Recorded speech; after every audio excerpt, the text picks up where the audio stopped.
Welcome to Styles. My name is John Novak. I am a senior vice president with the residential development division. I've worked here for 4 years, a long time, and I'm part of the development arm. However, my first career was in construction. I actually started here in Styles Construction. I have a building construction degree from the University of Florida, for all you Gators out there. Gators. And had an opportunity here to then transition into the development side of our business. So I've really been in the development side of our business for more years than I was ever in construction. So the items that I'm going to cover today, we're going to cover two projects that we're going to go out and see. The first is Residence of Las Olas, which you can kind of see a time-lapse video here on my right. The other is the main, but I'm only working on part of the main. I'm working on the north side of the main with Alex, who's a former grad in the back. He's also working on the main with me. And you can leave that open. It's just a... Oh, the music? Oh, sorry. Go ahead and close it. It's a little warm. I couldn't figure out how to get the air conditioner on in here. That's okay. So we'll talk a little bit about the main. There's two parts to the main. There's the office building, which is about 350,000 square feet, and then there is the apartment side with the greenwise underneath. Both of those are also under construction, and we will cover those as well very quickly. We'll also talk about construction management, and field operations, and we will also touch on some of the challenges as a developer that we have to deal with when we are approaching the beginning of these sites, and specifically off-sites and city requirements that kind of end up in a position where the developer has to solve some of these issues with the contractor's help, but it's not always straightforward. So, so first I'd like to start with this PowerPoint slide, which talks about what my role is and then how I interface with the construction company. So Styles Development or Styles Corporation is hired by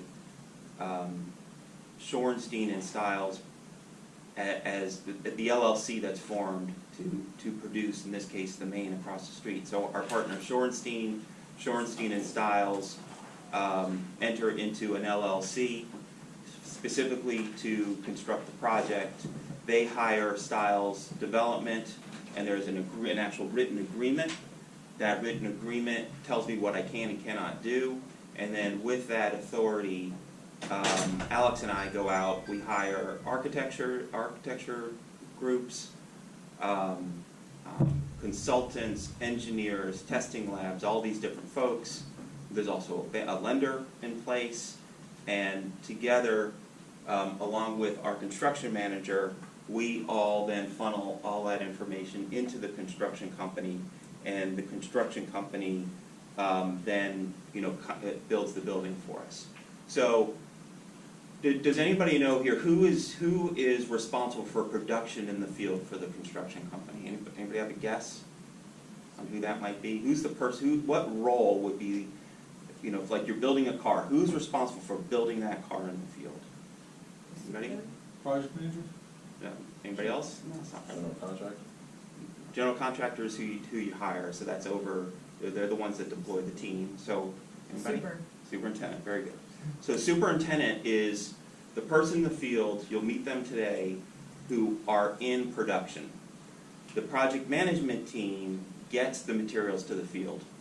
So if you can imagine, all the superintendent is focused on is schedule and deploying his group of folks and making sure that together they're going out and, let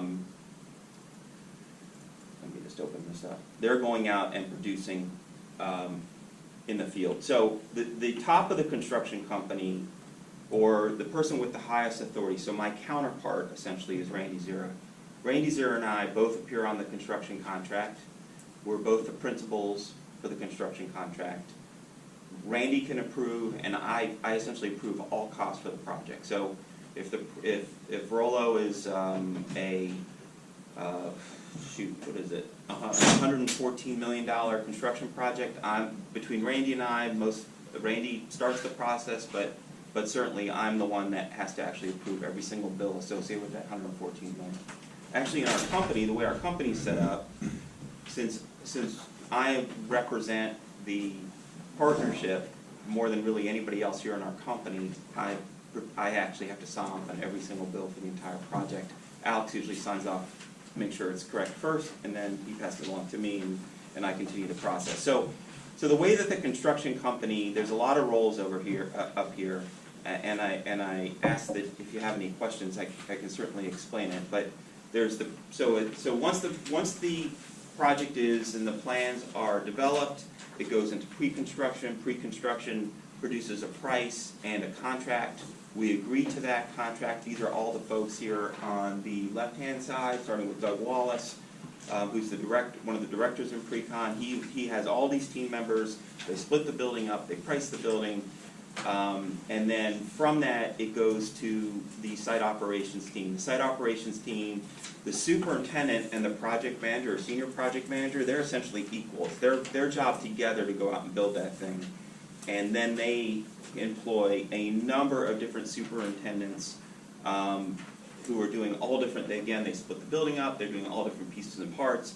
And a project management team, same thing, they're splitting it up.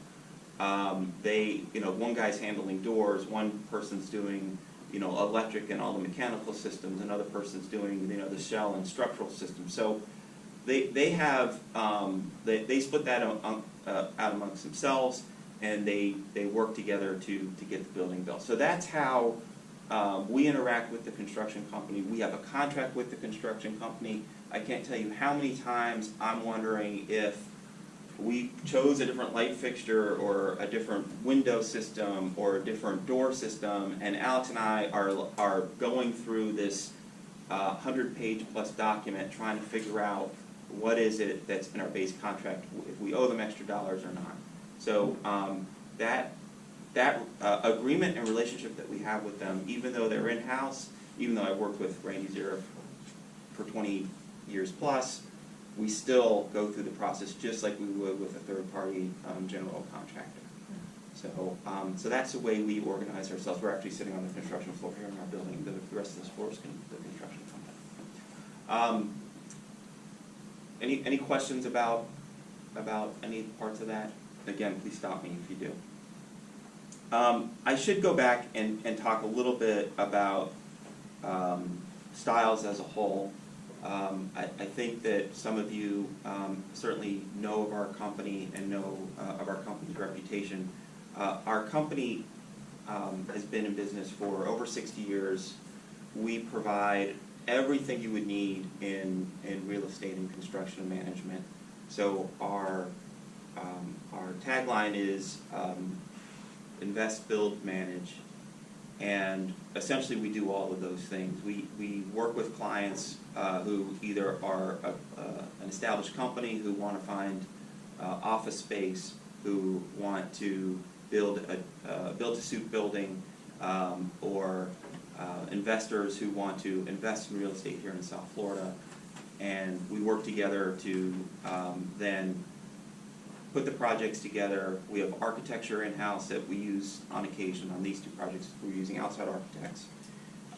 We then put a performance together, find investors, and find in this case, market rate returns for our investors to invest in, and go forward and draw the project, permit the project, construct the project, and manage the project after the fact. Yes? Question. So we're taking a look today at two of your current sites. And Stas is around for a long time. Could you just give us an idea on how much time you actually spend before you break ground? The whole idea with idea inception, taking a look at certain areas and say, hey, this is a need in this area, or could we develop this or that? Mm-hmm. It's like you're not walking downtown Las Olas and saying, oh, it's an empty spot, let's build tomorrow something on there. So great question. So projects happen in a couple different ways. Sometimes they're client-based. Clients come to us and say, a Federal Express or a furniture store, or they'll come to us and say, hey, we want to be in this particular geographic area. Help us do that. Help us find a site, purchase the site, and develop the site, design the project, and move in. And there's a couple different ways that we can do that.